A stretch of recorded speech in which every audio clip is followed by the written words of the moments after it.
Beaucoup de chrétiens ont pris certaines malédictions parce qu'ils n'ont pas compris qu'en réalité, il ne fallait pas parler contre certaines personnes dans la génération. Aujourd'hui, parler mal d'un homme de Dieu, parler mal d'une église, parler mal d'une œuvre de Dieu est devenu quelque chose de tellement courant qu'aujourd'hui, ça ne dérange plus personne. Et l'église est une des seules entités où les croyants ont une facilité à injurier leurs représentants dans leurs croyances. Beaucoup ont l'impression que leurs pasteurs sont les seuls qui sont dans la vérité. Donc, ils peuvent se permettre de salir ou de critiquer des hommes qu'ils ne connaissent pas. Tout homme de Dieu a une partie mystérieuse qui se trouve seulement entre lui et Dieu, que vous ne pouvez pas maîtriser. Dieu ne nous a pas appelés, il ne vous a pas appelé à partir critiquer les hommes de Dieu, l'église de Dieu, à le salir, à relayer même certains postes qui émanent souvent du diable et de l'enfer. Il vous a appelé à vous concentrer sur votre foi et sur votre croissance. Et le Seigneur m'a dit, parle à mon église, parle aux croyants, pensant qu'ils sont en train d'aider Jésus-Christ à démasquer les faux.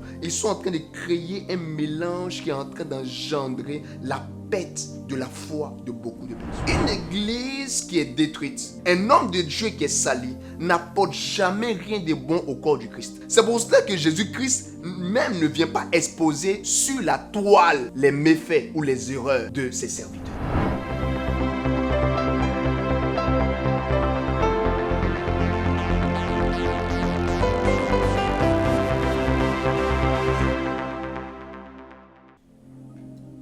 Père, merci pour aujourd'hui, merci pour cette émission, merci pour tout ce que tu as convaincu de suivre, merci pour les habitués et merci aussi pour ceux qui viennent de nous rejoindre. Ma prière est que ces lumières puissent aider quelqu'un, puissent dénouer quelque chose dans la vie de quelqu'un et permettre à quelqu'un d'évoluer premièrement dans sa relation avec toi et secondement dans la vie de tous les jours. Merci pour qui tu es pour nous, merci d'être notre appui, notre intime. Merci d'être notre protecteur. Que la gloire soit rendue, Père. Au nom de Jésus, Amen. Bienvenue, ici le prophète Charles Capistran, Neria. Bienvenue encore à notre émission. Bienvenue encore à un point de contact avec la lumière. Bienvenue encore à un endroit où nous rencontrons Jésus-Christ et cela constamment. Aujourd'hui, je vais vous parler de quelque chose qui est encore plus important que les autres fois. Tout est important, mais ce dont je vais vous parler aujourd'hui concerne clairement les hommes, concerne l'église et concerne des niveaux très élevés même du fonctionnement du croyant sur la terre, même des hommes en global. C'est pour cela que j'aimerais que tu sois connecté et que tu suives cette émission avec beaucoup d'attention car Dieu va t'expliquer beaucoup de choses. Pour ce faire, on va aller dans le texte de 1 Pierre chapitre 3. On va lire deux passages aujourd'hui, 1 Pierre chapitre 3 et Jean chapitre 9. En ce qui concerne 1 Pierre chapitre 3, en son verset 10e, la Bible dit « Si quelqu'un en effet veut aimer la vie et voir des jours heureux, parce que la Bible dit, qu'il préserve sa langue du mal et ses lèvres des paroles trompeuses, qu'il s'éloigne du mal et fasse le bien, qu'il recherche la paix et la poursuive. Car les yeux du Seigneur sont sur les justes et ses oreilles sont attentives à leurs prières. Mais la face du Seigneur est contre ceux qui font le mal. » Parole du Seigneur. On va enchaîner en même temps avec le texte de Jean, le chapitre 9. La Bible nous dit en Jean, chapitre 9, en son verset 3e. On va commencer à lire à partir de là. En son verset 3e, la Bible nous dit... Bon, on va commencer même à partir du verset 1er. Je pense que cela va aider quelqu'un. Jésus vit en passant un homme aveugle de naissance. Ses disciples lui firent cette question. « Rabbi, qui a péché, cet homme ou ses parents, pour qu'il soit né aveugle ?»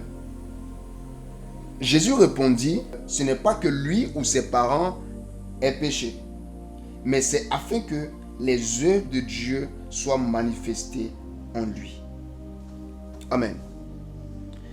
Ces deux textes me serviront vraiment de tremplin pour vous parler d'un mal qui mine aujourd'hui notre génération, plus précisément. La conversation qui a lieu entre Jésus et les disciples nous donne quelques informations. La première information, c'est que tout ce qu'on peut observer, donc tout ce qui est observable, a une source quelque part. Donc il n'y a rien qui est manifesté sans une raison dans l'invisible, dans le secret ou au-delà de ce qu'on peut apercevoir.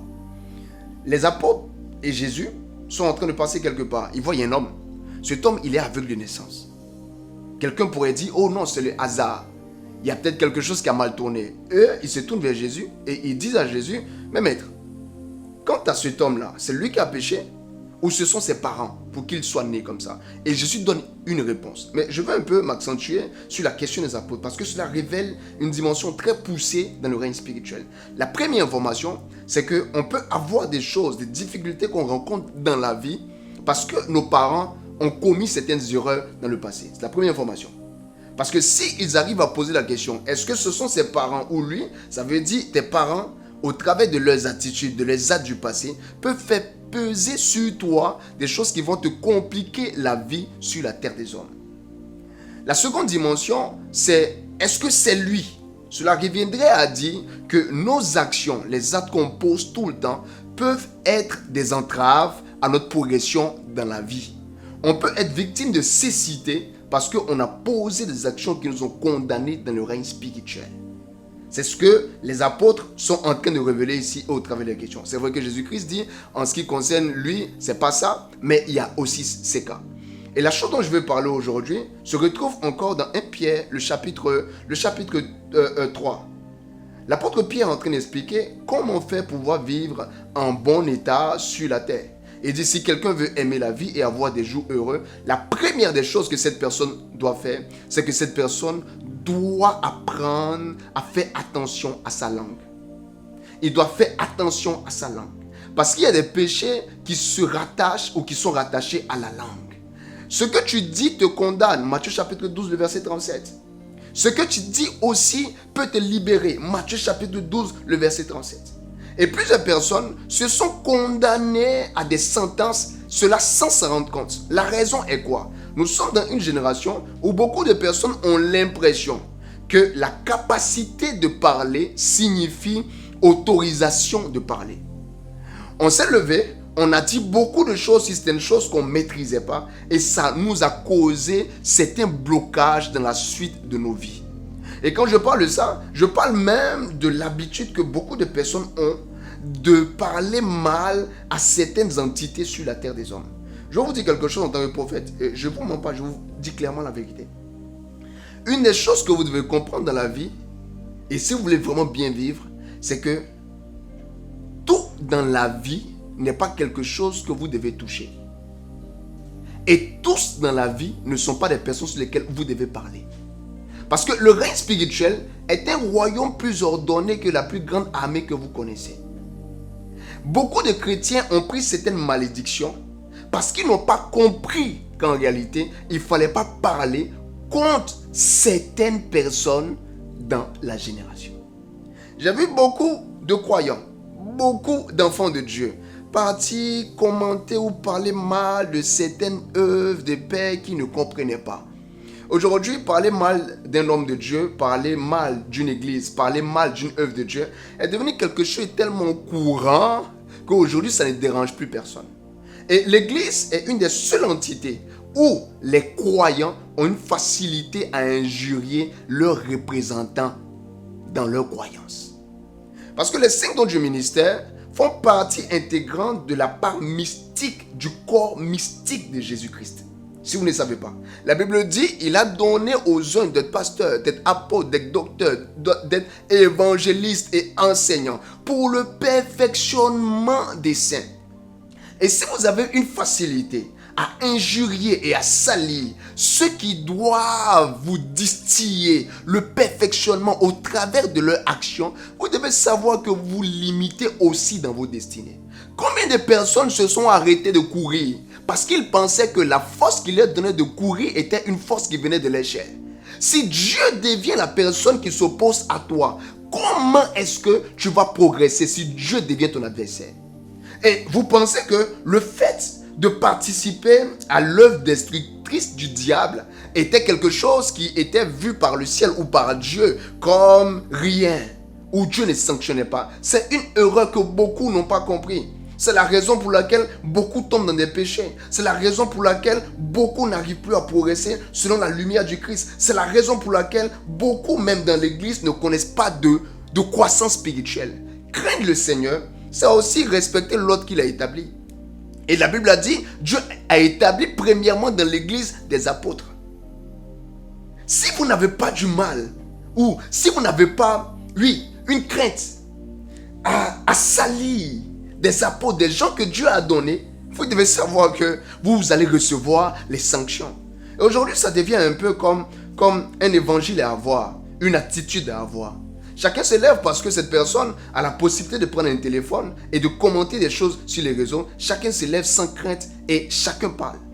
Et ce qui est encore même triste, c'est que même dans le corps du Christ, beaucoup ont l'impression que leurs pasteurs sont les seuls qui sont dans la vérité. Donc ils peuvent se permettre de salir ou de critiquer des hommes qu'ils ne connaissent pas. Tout homme de Dieu a une partie mystérieuse qui se trouve seulement entre lui et Dieu, que vous ne pouvez pas maîtriser. Dieu ne nous a pas appelés, il ne vous a pas appelés à partir critiquer les hommes de Dieu, l'église de Dieu, à les salir, à relayer même certains postes qui émanent souvent du diable et de l'enfer. Il vous a appelé à vous concentrer sur votre foi et sur votre croissance. Il vous a appelé à vous concentrer sur vos problèmes, sur vos soucis.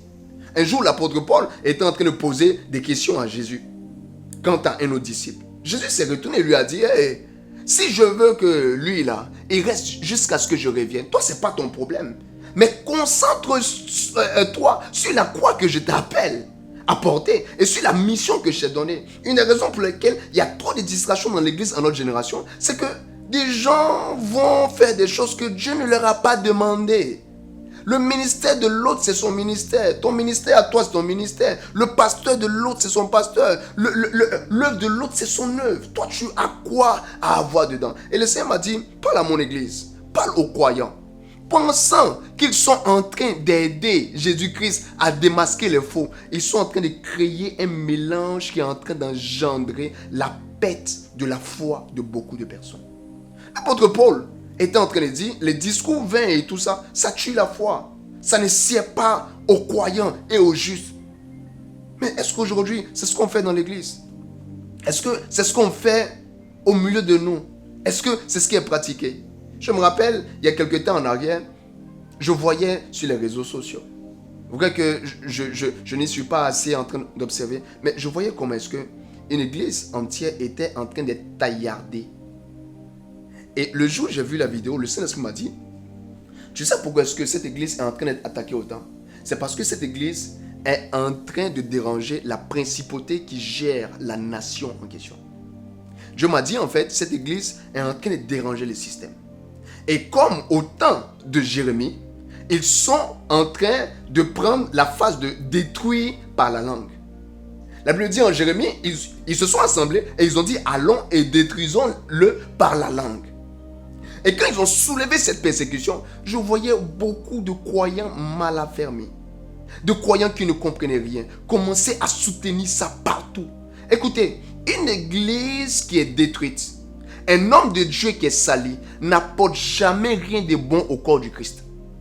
C'est pour cela que Jésus-Christ même ne vient pas exposer sur la toile les méfaits ou les erreurs de ses serviteurs. La raison est simple. À chaque fois que quelque chose de sale est révélé, vous devez savoir que ça donne raison, premièrement, à ceux qui sont en train de nous combattre autour, et secondement, ça vient affaiblir la foi de beaucoup de personnes. Et si nous voulons entrer vraiment dans ce réveil, si on veut vraiment accomplir de grandes choses, on doit apprendre à faire attention à même ce qu'on dit. Il n'y a pas aussi longtemps que ça. J'étais là, il était 2h du matin, 2h. Et je m'apprêtais à aller me laver. Quelque chose s'est passé, j'ai pris mon téléphone et je partais regarder quelque chose. J'entre sur Facebook.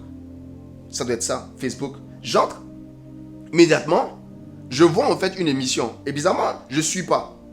Donc, ce jour-là, je ne sais pas ce qui s'est passé, mais le Saint-Esprit m'a poussé à suivre. Je commence à regarder, je regarde. Et quand je regarde, je vois sur un même plateau un pasteur, un prophète, un musulman, un imam. Et la personne qui présentait l'émission en question c'était une musulmane. Et on devait poser des questions. On devait faire la satire des gens en place. Et quand c'était autour du pasteur, ils se sont permis de dire tout ce qu'ils voulaient. C'était triste à la limite pour ceux qui observaient en fait. J'observais. Et autour de l'imam, ils ont commencé à parler. L'imam a commencé à se sentir mal à l'aise. Il a pris la parole, il a dit bon, avant que je vienne ici, on s'est entendu sur ça. Quand la présentatrice en question a vu qu'elle se sentait mal à l'aise, et qui se sentait mal à l'aise, elle a pris la parole. Je vous assure qu'elle a remis tout le monde à sa place sur le plateau. Elle a dit qu'elle n'allait jamais permettre qu'on parle mal à l'imam en sa présence. Parce qu'elle-même, elle était musulmane. Quand je suis sorti de là, Dieu m'a dit, c'est ça respecter sa religion. C'est ça respecter son Dieu. C'est ça respecter son Seigneur. Mais combien d'entre nous aujourd'hui, on s'allie à des personnes qui ne sont même pas des nôtres. On s'allie à des personnes qui veulent détruire des gens, on le sait nous-mêmes. Mais on se met à parler sans vergogne parce qu'on ne comprend pas le danger rattaché à ce fait. Vous n'êtes pas en train de libérer l'église, vous êtes en train de nous créer les problèmes. Vous êtes en train de salir le corps de Christ. Vous êtes en train de fatiguer le système que Christ a mis en place. Nous sommes dans un temps où le Seigneur ne veut pas plus perdre. Parce que l'enlèvement de l'église n'est plus loin du tout. Le Seigneur veut au maximum garder, au maximum préparer, au maximum préserver. Mais quand on a ce genre d'attitude et que pour la plupart, ces personnes pensent qu'elles sont en train de bien faire, qu'elles font des émissions, vous êtes en train de fatiguer le corps de Christ. L'autre chose que le Seigneur m'a dit, bon, je sais que l'émission a changé de dimension. Par rapport à cette attitude-là, il m'a clairement dit, dans votre génération, il y a une race qui est en train de naître. Ces personnes, sans se rendre compte, sont en train de rechercher en fait le regard du plus grand nombre. C'est-à-dire, ils prêchent des prédications où ils disent des choses qu'ils se disent être dans le cœur de ceux qui sont fatigués de tels méfaits ou de tels méfaits. Donc, ils donnent des prédications, ils soutiennent des idéologies, pas parce que je leur ai dit, mais parce que inconsciemment, ils veulent flatter leur ego en donnant l'impression que c'est eux qui sont les justes. Sachez que le Seigneur va vous conduire en jugement si vous ne faites pas attention. Il ne vous a pas appelé à descendre quelqu'un pour monter. À chaque fois que je vois quelqu'un qui a tendance à descendre quelqu'un pour monter, je vois immédiatement la faiblesse de la personne. Parce que c'est Satan qui doit salir l'image de Dieu auprès des anges pour pouvoir avoir une place auprès des anges. Vous n'êtes pas obligé de montrer que vous êtes les prédicateurs les plus saints. Vous n'êtes pas obligé de montrer que vous êtes les hommes de Dieu les plus sincères.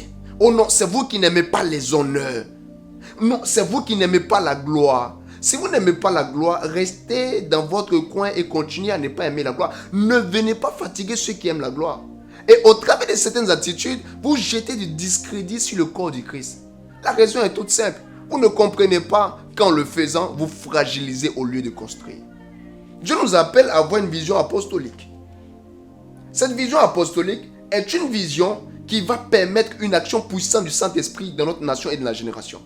Si l'Église commence à comprendre que préserver ses lumières, préserver ses gloires, préserver ses leaders, c'est aussi préserver le message que Christ a donné, il y a des erreurs qu'on ne fera pas. Jésus a dit, on sera combattu. Le Christ a dit, il y aura beaucoup de combats autour de nous et beaucoup de batailles. Jésus l'a dit. Il a dit, on sera emmené ici et tout ça, il a dit. Et sachez que Satan nous combat. Si Satan veut faire tomber même un serviteur qui est vrai, il va emmener un combat autour de lui. Les gens vont parler. Ce n'est pas de tout ce dont on parle, ce n'est pas de tout ce qui sont faux. Parce que même au temps de Jésus, Satan a essayé de faire passer Jésus pour un blasphémateur. L'Église doit arriver dans cette dimension de sagesse et éviter ce piège. Parce que en vous comportant comme ça, vous êtes en train d'attirer sur vous des malédictions. Que celui qui entend ce que l'Esprit dit à l'Église fasse attention. Que celui qui peut comprendre arrive à comprendre. Mais faites attention à vos dires. Faites attention à ce que vous racontez sur les réseaux. Faites attention même à ce que vous commentez. Faites vraiment attention. celui qui vous a donné l'impression que vous avez la capacité ou la possibilité de tout dire, veut vous conduire en erreur. Parce qu'il n'y a aucune nation où il n'y a pas de règles. Dieu préserve ses oins, il préserve son église. Faites attention. Que Dieu vous garde. Au nom de Jésus. Amen. Si cette émission a été d'une bénédiction pour toi, je t'invite encore à partager, à taguer quelqu'un. À taguer quelqu'un, mes frères. Taguons des gens. Je le dis parce que Dieu m'a clairement dit que beaucoup sont dans des liens à cause de ça. À cause de cette attitude. L'émission, à la base, je voulais un peu parler d'une dimension simpliste. J'allais venir parler individuellement, j'allais parler de la déclaration, de ce qu'on se dit. Mais quand j'ai commencé à parler, Dieu m'a dit non, situe ça là. Il y a beaucoup qui sont dans des liens à cause de ça. Beaucoup ont connu des chutes. Jeunes serviteurs de Dieu, on ne combat pas les gloires. On ne combat pas celui qui est arrivé à la dimension où on veut arriver. On ne fait pas ces erreurs. On ne fait pas ces erreurs. Taisez-vous, apprenez à vous taire. Concentrez-vous sur votre travail. Et Dieu vous ouvrira les portes. Au moment convenable, vous allez arriver. Et si tu sens que tu es tenu par ce lien dont je suis en train de parler, répands-toi. Demande pardon vraiment à Dieu. Parce que Dieu n'a pas de problème avec ceux qui commettent des erreurs. Il a des problèmes avec ceux qui sont orgueilleux. Parce que l'orgueilleux, il décide de ne pas changer de voie. Il se complaît dans sa voie. Toi, ne sois pas comme ça. Répands-toi. Et Dieu va enlever cette malédiction ou cette limitation sur ta vie. Que le Seigneur vraiment te garde. Partage et pose tes questions si tu en as. Que Dieu te garde. Au nom de Jésus. Amen. Je veux plus de toi. Je veux plus de ton. Je veux plus d'onction.